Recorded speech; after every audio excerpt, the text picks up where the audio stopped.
10 देखिए क्या रहा है कि यदि बिंदु ए बी सी डी के निर्देशांक यहाँ क्रम से दिया है तो ए बी और सी डी रेखाओं के बीच का कोण, तो हम लोग वेक्टर पढ़े थे ना, उस तरीके से भी यहाँ बना सकते हैं, कोई दिक्कत नहीं है। मैं क्या करूंगा, ए बी के दिक कोसाइन सॉरी दिक अनुपात और सी डी का दिक अनुपात निकाल के फॉर्मूला लगा के बना सकता हूं। ठीक है, वेक्टर रूप में हम बना सकते हैं ना। चलिए, तो अगर मैं बात करूं A B vector A B का दिक अनुपात, ठीक है, दिक अनुपात से भी बना देते हैं A1 B1 C1। क्या क्या होगा तो देखो ए बी, ए और ए बी बिंदु ये दिए गए हैं, तो दिक अनुपात क्या होगा 4 - 1, 5 - 2 और 7 - 3। तो यहां से आ जाएगा आपका 3 3 4। वेक्टर सी डी का दिक अनुपात। आप कहोगे कि सर इसका दूसरा तरीका कोई नहीं है। हाँ बिल्कुल, दूसरा तरीका भी हमारे पास। हम लोग क्या करेंगे, दो बिंदुओं से होकर जाने वाली रेखा का समीकरण निकालेंगे।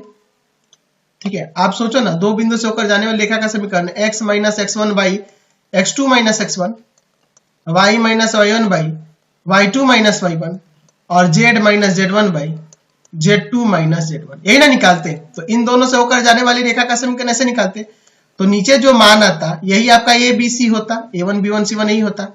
तो मैंने डायरेक्ट इसी तरह से नहीं निकाल लिया, समझे ना, एक ही बात होगी। आप पहले रेखा का समीकरण निकालते तो फिर वही बात आती ना नीचे, हम लोग इसी मान को लेते ना, ऊपर से कोई मतलब ही नहीं रह जाता। तो मैंने सीधे ही आपका दिक अनुपात निकाल लिया। उसी तरह सीडी का भी आप समीकरण निकालोगे और फिर उसका दिक अनुपात लोगे। ठीक है, या फिर हम डायरेक्ट ऐसे ही ले सकते हैं ना जी। चलिए, तो सीडी के लिए क्या हो जाएगा, मैं इसे A2 B2 C2 ले लेता हूं। तो ये रहा D है और ये रहा आपका C। तो हो जाएगा 2 - -4 9 - 3 2 - -6। तो यहां माइनस में प्लस 6 आ जाएगा, 6 आ जाएगा और ये माइनस में प्लस 8 हो जाएगा। ठीक है, अब हम लोग जानते हैं दोनों के बीच का कोण जो cos थीटा बराबर में होता है A1 A2 B1 B2 plus में C1 C2, यही ना हो जाएगा आपका। और बाई में आपका हो जाएगा रूट अंडर